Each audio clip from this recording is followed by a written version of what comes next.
네, 고난주간을 여는 첫 번째 키워드 무화과라는 제목으로 말씀을 전해드립니다.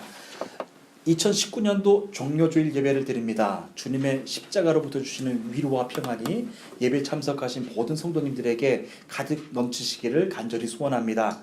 다 함께 우리 마가복음 11장 12절부터 14절까지 읽으면서 하나님께서 오늘 우리에게 주시는 말씀을 전하고자 합니다. 12절부터 14절까지 있는 말씀입니다. 우리 다 함께 읽겠습니다. 시작. 이튿날 예수님과 제자들이 베다니에서 출발하여 오는 길에 예수님께서 배고픔을 느끼셨습니다.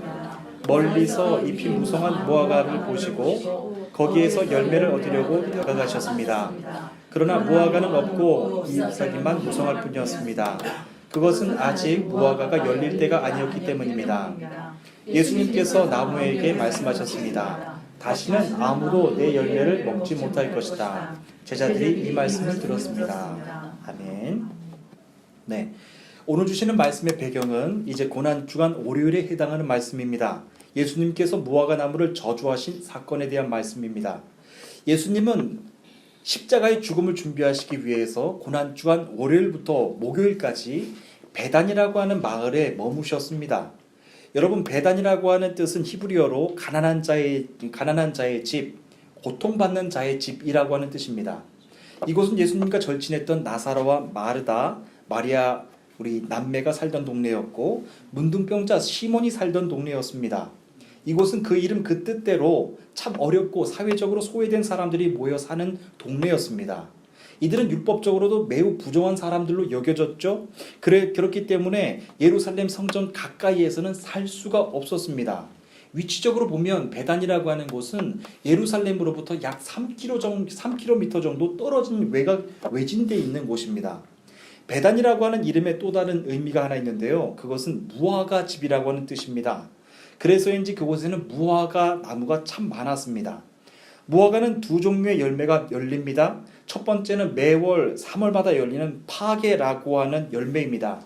여러분이 성경에서 벳바게라고 하는 지명이 익숙하실 텐데요. 바로 여기에서 나온 말입니다. 파게, 무화과의 첫 번째 열매라고 하는 뜻입니다. 파게라고 하는 열매는 무화과의 첫 번째 열매인데 여러분 아주 맛이 별로입니다. 그리고 당도가 높지 않아서 상품성도 전혀 없는 아주 쓸모없는 열매입니다. 그리고 이어서 5월부터 10월이 되면 두 번째 무화과 나무가 열리는데 첫 번째 열매가 열린 그곳에 열립니다. 참 신기한 것은요, 무화과의 첫 번째 열매가 열리지 못한 나무에서는 두 번째 무화과 나무 열매도 열리지 못한다라고 하는 것이 무화과의 특징입니다. 그래서 참 재미있는 장면이 연출됩니다. 무화과 나무에서 첫 번째 열매는 아주 상품성이 없지만 열매가 열리면 누군가는 반드시 그 열매 자리를 따줘야 됩니다. 생각을 하면 너무너무 귀찮은 것이죠. 그 열매를 따봤자 상품성도 없어서 팔리지도 못합니다. 먹는다고 해도 당도가 없어서 너무 맛이 없습니다.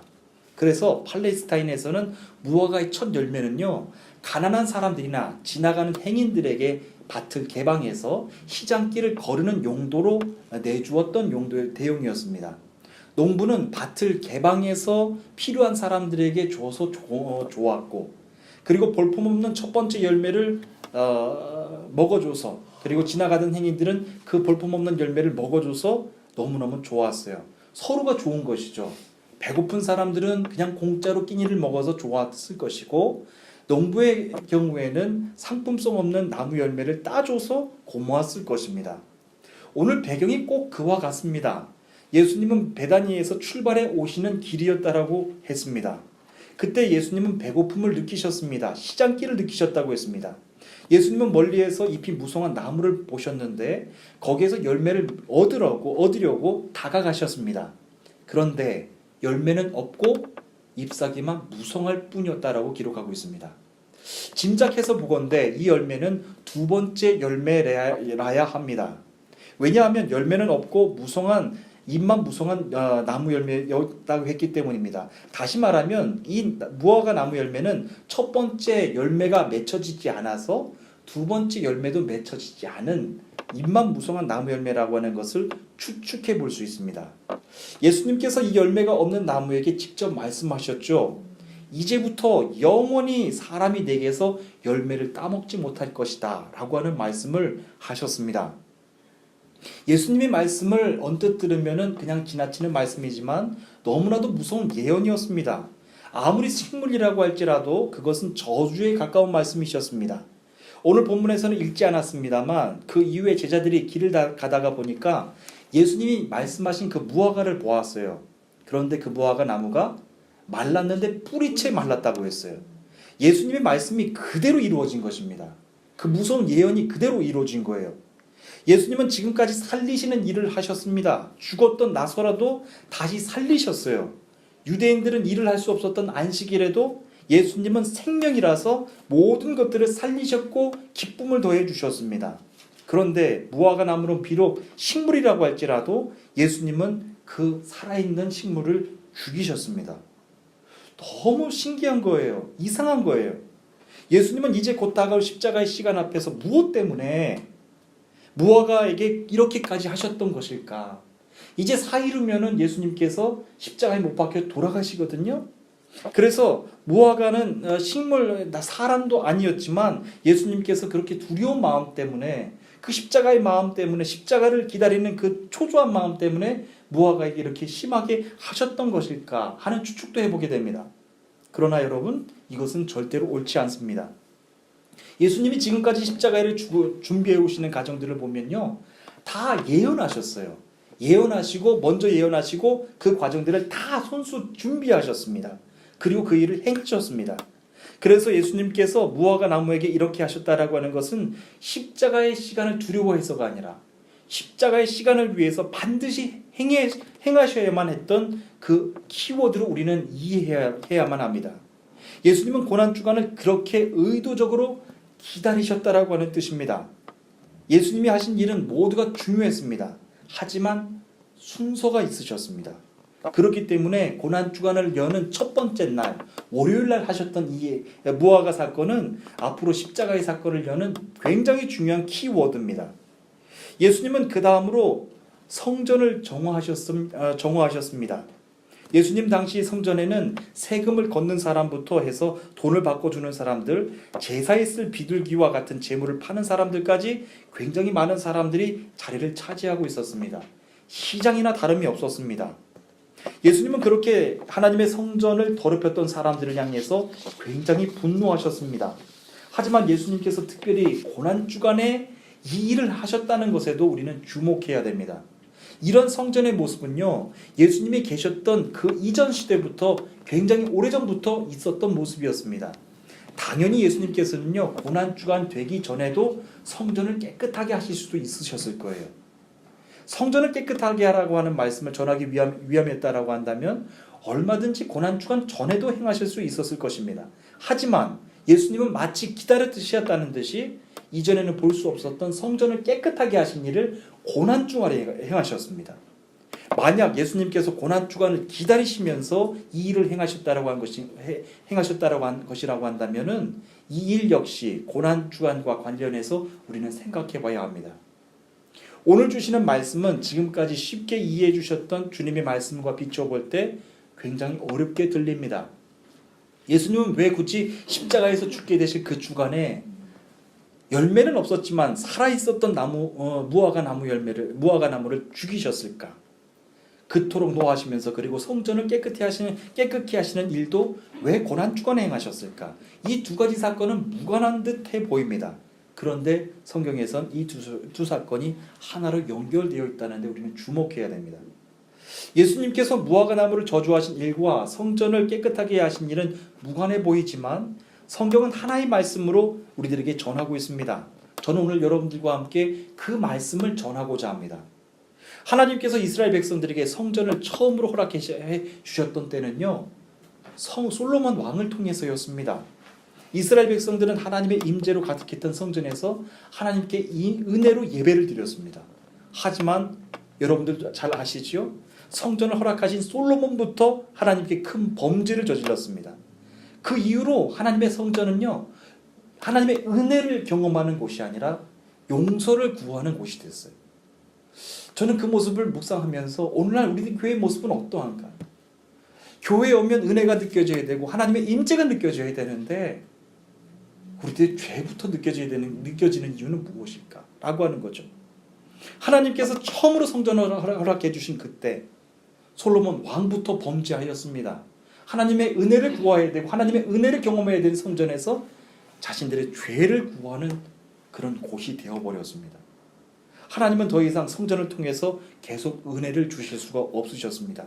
끝내는 BC 587년경 성전이 무너지고 맙니다. 하나님께서 산산조각 그냥 다 무너뜨리셨어요. 하나님은 성전에서 당신의 영광을 거두셨습니다. 유대인들은 더 이상 성전이 무너진 이후에도 계속해서 하나님께 범죄하고 또 범죄했습니다. 그 악한 일을 하면서도 죄는 용서받아야 되는 걸 알기 때문에 계속해서 성전에서 죄를 구하는 제사를 드렸던 것이죠. 그래서 그 이후에 나온 것이 회당입니다. 여러분들 잘 아시지요? 회당? 유대인들의 회당을 말씀드립니다. 유대인들은 성전의 역사에 있어서도 이어서 회당에서도 하나님의 임재를 느끼고 싶어 했습니다. 하지만 회당에서도 하나님의 임재는 계시지 않으셨습니다. 회당 안에는 자기들의 죄를 용서받기 위해서 하나님께 드리기 위한 제물로 가득했습니다. 뿐만 아니라 죄를 조금이라도 용서받기 위해서 마치 면죄부처럼 성전세를 거뒀습니다. 여러분, 하나님의 임재가 없고 하나님의 은혜가 없는데요, 죄를 구하는 제물이 있고 성전세를 거두는 그 돈으로 가득했다라고 한번 생각해 보십시오. 그게 교회입니까? 교회가 아닙니다. 하나님의 은혜를 구해야 되는 것, 하나님의 은혜를 경험해야 되는 곳이 성전인데, 그리고 상한 심령이 회복받고 그리고 강건해지는 곳이 성전인데 죄를 구하는 곳이 되어버렸다라고 하는 거예요. 그리고 그곳은 마치 시장터와 같이 아수라장이 되었을 것입니다. 하나님의 임재가 떠난 그 회당, 말 그대로 껍데기 건물이었습니다. 그때의 역사가 예수님이 십자가에 돌아가실 때까지도 계속 이어졌던 것이죠. 그렇다면 정말 궁금합니다. 하나님의 성전에 대해서 말씀하실 거라면 고난주간 이전에도 얼마든지 충분히 말씀하실 수도 있었을 텐데 왜 고난주간까지 기다리셨다는 것입니다. 이것에 대한 해답도요, 십자가에 있습니다. 예수님의 십자가는요, 아무 때나 세워지면 안 됩니다. 하나님이 정해진 시간 안에 세워져야 됩니다. 그리고 하나님이 정하신 곳에 세워져야 됩니다. 여러분들 십자가를 위해서 기도를 많이 하시죠? 그런데 여러분, 하나님의 때에 십자가가 세워져야 돼요. 그때까지 여러분들은 십자가의 길을 잃지 않고 가셔야 되는 겁니다. 하나님께서 정하신 그때까지 우리는 십자가의 길을 잃지 않고 나가야 되는 것이죠. 그리고 하나님께서 정하신 그곳 예루살렘에서 십자가는 세워져야 돼요. 그 외의 지역에서 세워지면 예수님은 그냥 시신이 되는 거예요. 죽은 시신이 되는 거예요. 왜냐하면 그곳엔 십자가가 없거든요. 여러분들도 마찬가지입니다. 십자가는요, 아무 데서나 죽는 게 십자가가 아니에요. 여러분들께서 하나님께서 정해주신 그곳에 십자가를 세워주셔야 되고 하나님께서 정하신 때에 십자가를 지셔야 돼요. 내가 지금 살기가 너무 힘든데요. 지금 내일 그냥 당장 십자가를 세우면 안 될까요? 제가 그냥 자살하고 싶어요. 그건 십자가의 제물 아니에요. 우리 믿음의 사람들, 우리 믿음의 성도님들에게 오늘 드리는 말씀은요, 예수님께서도 그 정하신 때까지 기다리셨어요. 그 고난주간, 그때, 그 예루살렘에서 십자가를 세워주셨던 그때까지 예수님은 기다리셔야 됐다라고 하는 것입니다. 여러분, 교회는 주님의 몸입니다. 하지만 중요한 것은 십자가를 통과해야만 진짜 교회의 몸이 될 수 있습니다. 예수님은 요한복음 2장 19절에서 이렇게 말씀하셨습니다. 이 성전을 헐어버려라. 그러면 내가 3일 만에 이것을 다시 세우겠다라고 말씀하셨습니다. 그때 유대인들이 굉장히 분노했죠. 이 성전을 건축하는 데만 해도 46년이 걸렸는데 당신이 무슨 말로 3일 만에 성전을 세우겠다는 겁니까? 하나님을 모독하는 말로 들렸을 거예요. 그런데 여러분들 다 아시죠? 그들의 물음에 예수님께서는 성전된 자기 몸을 가리킴이라고 말씀해 주셨어요.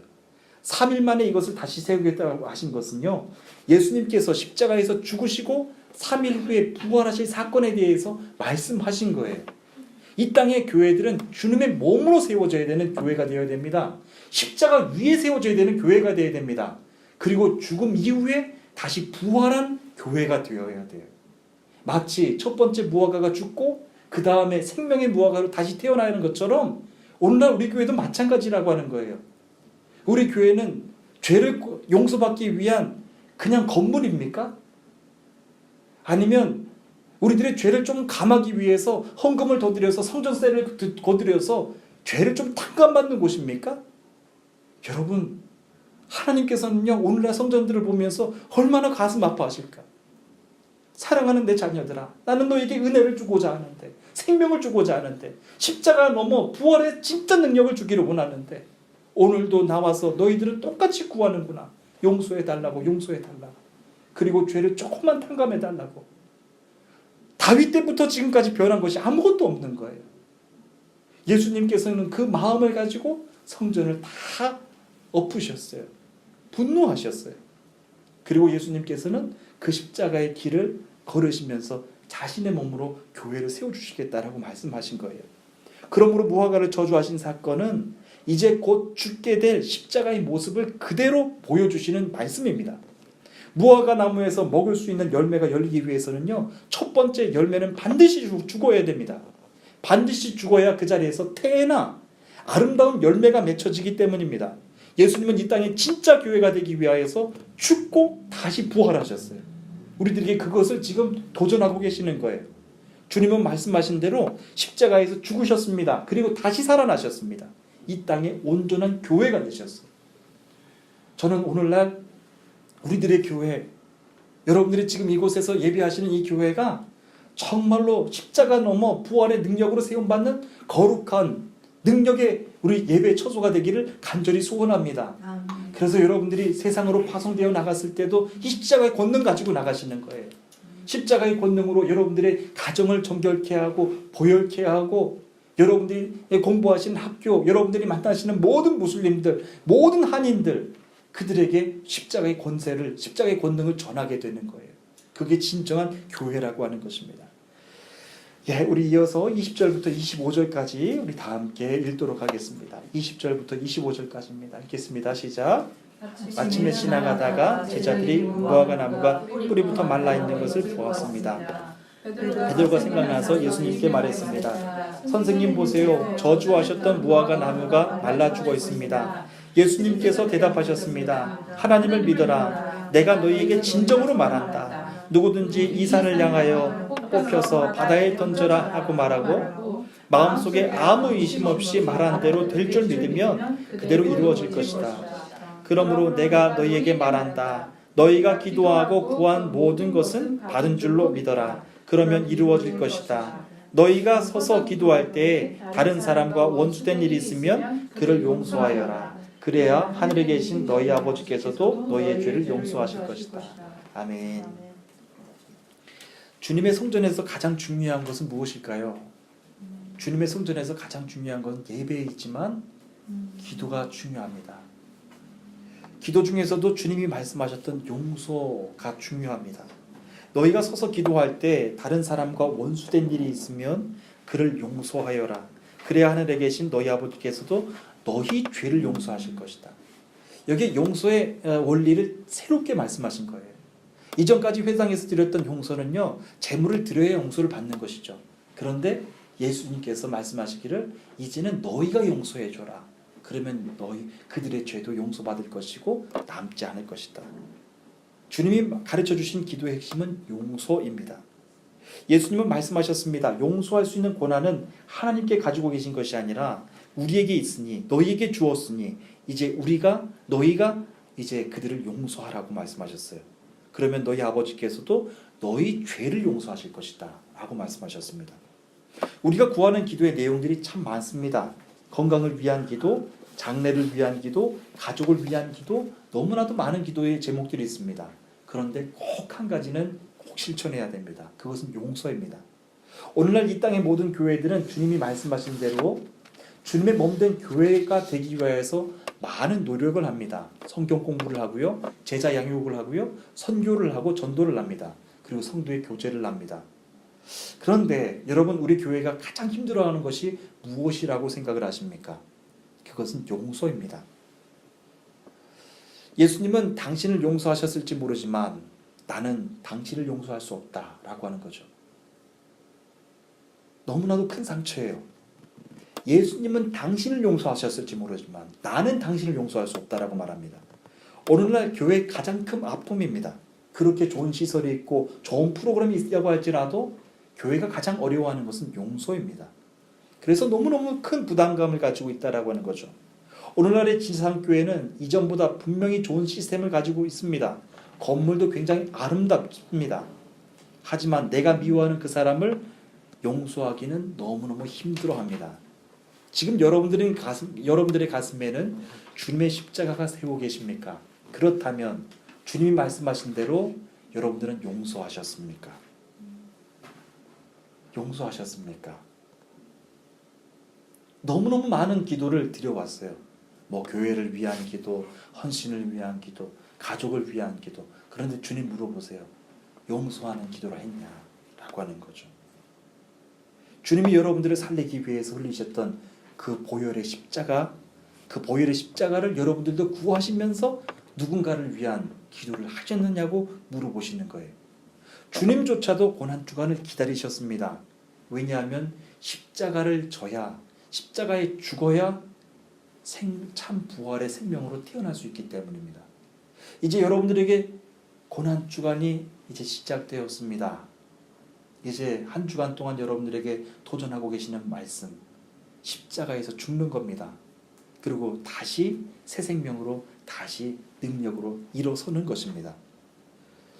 하나님은 구약 성경에서도 이스라엘 백성들을 무화과에 대해서 비유하셨는데요. 여러분, 무화과에 대한 말씀을 여러분들에게 전해드리면서 이제 고난 주간에 대한 말씀으로 이어서 여러분들께 마무리를 지으면서 이제 말씀을 짓고자 합니다. 예레미야 24장에 보면 여호와께서는 예레미야에게 두 가지 무화과에 대한 환상을 보여주셨습니다. 두 광주리가 있는데 하나는 매우 잘 익은 무화과였습니다. 그리고 또 하나는 너무 썩어서 먹을 수 없는 무화과였습니다. 상상을 해보십시오. 하나는 굉장히 잘 익은 무화과, 하지만 또 하나는 썩어서 먹을 수 없는 무화과였습니다. 여호와가 예레미야에게 물으셨습니다. 예레미야야, 뭐가 보이느냐? 예레미야가 대답했습니다. 여호와여, 무화과가 보입니다. 하나는 아주 좋고 하나는 너무 썩어서 먹을 수가 없습니다. 라고 대답을 했습니다. 예레미야의 말에 여호와께서 이렇게 말씀하셨습니다. 내가 이 땅에서 바빌로니아 땅으로 쫓아낸 유대 백성을 그 좋은 무화과처럼 좋게 여기겠다. 내가 그들을 잘 돌보아 주겠고 그들을 다시 유다 땅으로 데려오겠다. 내가 그들을 헐지 않고 세우겠으며 뽑지 않고 심어서 자라게 하겠다. 또한 그들에게 내가 너희의 여호와라고 하는 것을 알 수 있는 마음을 주겠다. 나는 그들의 여호와가 되고 그들은 나의 백성이 될 것이다. 왜냐하면 그들이 온전한 마음으로 나에게 돌아올 것이기 때문이다. 예레미야 24장 5절부터 7절까지 있는 말씀입니다. 무화과는요, 포도나무와 같이 가꾸는 식물입니다. 그래서 아무리 나쁜 것도 전문가가 가꾸면 좋은 무화과가 될 수 있습니다. 예수님이 말씀하셨던 무화과는 분명히 열매가 없는 나쁜 무화과 나무였습니다. 하나님이 예레미야에게 보여주신 것도 똑같았습니다. 그런데 여호와께서 그것을 다시 좋은 나무로 바꿔주신다고 했어요. 가꿔주신다고 했어요. 그리고 그들이 내 하나님이라고 하는 것을 알게 해주신다고 했어요. 저는 이 말씀 보면서 얼마나 감동이 되고 얼마나 기분이 좋았는지 몰라요. 이 땅에 있는 8천만 무슬림들 지금 하나님 몰라요. 그런데 그들에게 하나님을 알 수 있는 마음을 하나님께서 가꿔주시면서 그들에게 부어주신다라고 하는 거예요. 여러분, 내가 하나님을 믿는 것도 신기하지만요, 8천만 무슬림들이 하나님께로 돌아온다는 생각을 한번 해보세요. 하나님을 알게 하는 마음을 주신다 그랬어요. 그들에게 십자가의 마음을 주셔서 회개할 때가 곧 오게 될 줄로 믿습니다. 여러분, 하나님은요, 세상을 절대로 포기하지 않으셨어요. 포기하셨다면 십자가의 주님도 보내시지 않으셨을 거예요. 끝까지 포기하지 않으세요. 그러면서 하나님께서 아니야, 좋은 무화과 나무 열매로 내가 그들을 가꿀 거야. 그들은 다시 돌아올 거야 라고 말씀하시는 것입니다. 여호와가 예레미야에게 주셨던 환상은 유다 백성들이 바벨론으로 포로로 끌려갔을 때 주신 말씀이에요. 이미 범죄했을 때 주신 말씀입니다. 이스라엘 백성들은 바벨론의 포로로 끌려갔을 정도로 하나님 앞에 크게 범죄를 했습니다. 악한 짓을 했습니다. 더러운 짓을 했습니다. 하나님의 제단에 우상을 섬겼고 하나님의 제단에서 성적으로 문란한 행동들을 했어요. 하나님은 당신의 사랑하는 백성들이 이방의 포로로 질질 끌려가게 할 만큼 분노하셨습니다. 그렇게 하나님 앞에서 악했기 때문이죠. 이스라엘 백성들은요, 1차, 2차, 3차에 계속해서 바벨론으로 포로로 끌려가는데 그 악한 행동을 끊지 않았어요. 그때의 이스라엘 백성들의 모습은 나쁜 무화과 나무였습니다. 그런데 여호와는 예레미야를 통해서 그렇게 악한 이스라엘 백성이었음에도 불구하고 용서와 회복의 메시지를 주신 거예요. 내가 그들을 헐지 않고 세우겠으며 뽑지 않고 심어서 자라게 하겠다. 또한 그들에게 내가 여호와라고 하는 것을 알 수 있는 마음을 주겠다. 나는 그들의 여호와가 되고 그들은 나의 백성이 될 것이다. 할렐루야. 얼마나 큰 감동이 됩니까? 사람의 마음으로, 사람의 계획으로, 사람의 의지로 저들을 어떻게 변화시킨단 말입니까? 하나님이 저들을 갖고 주신다라고 하는 거예요. 하나님이 저들의 마음을, 하나님 됨을 알 수 있는 거룩한 마음을 주신다라고 하는 거예요. 이전에는 나쁜 무화과 나무였지만 이제는 내가 가꿀 거야 라고 하는 거예요. 나에게 먼저 갖고 주신 그 은혜를 이제는 이기적으로 지키면 안 돼요. 이 땅에 있는 모든 무슬림들에게 그 사랑을 전하셔야 돼요. 간절하게 하나님 저들도 좋은 무화과 나무가 되게 해달라고 기도하는 것입니다. 저는 이 말씀을 준비하면서 얼마나 제 마음에서 감사가 되고 감격이 되고 용서가 됐는지 몰라요. 하나님도 그렇게 약했던 이스라엘 백성들을 용서해 주셨는데 내 안에 남아있는 그 용서하지 못한 그 누군가가 있을 수가 없잖아요. 그래서 오늘 이 시간에도 여러분들 고난주간을 지나면서 이 믿음의 도전을 주시는 것입니다.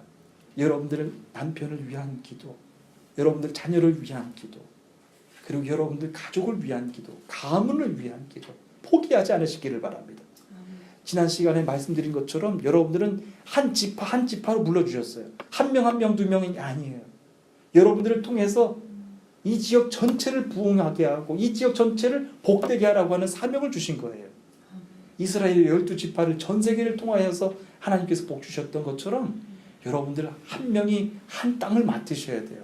한 땅 한 땅을 맡으셔서 이곳 터키를 다 복되게 하실 그런 거룩한 사명이 여러분들에게 주셨다라고 하는 거예요. 여러분 최후 승리를 얻기까지, 그리고 여러분들 최후 승리를 얻으면 나갈 때 하나님께서 주실 그 거룩한 면류관을 주실 때 얼마나 기대가 되겠어요. 얼마나 기다림이 되겠어요. 오늘도 이제 고난주간을 시작하는 오늘 종려주일에 여러분들에게 큰 능력으로 세움받는 거룩한 시간이 되시기를 간절히 축복합니다. 우리 다 함께 기도하시도록 하겠습니다.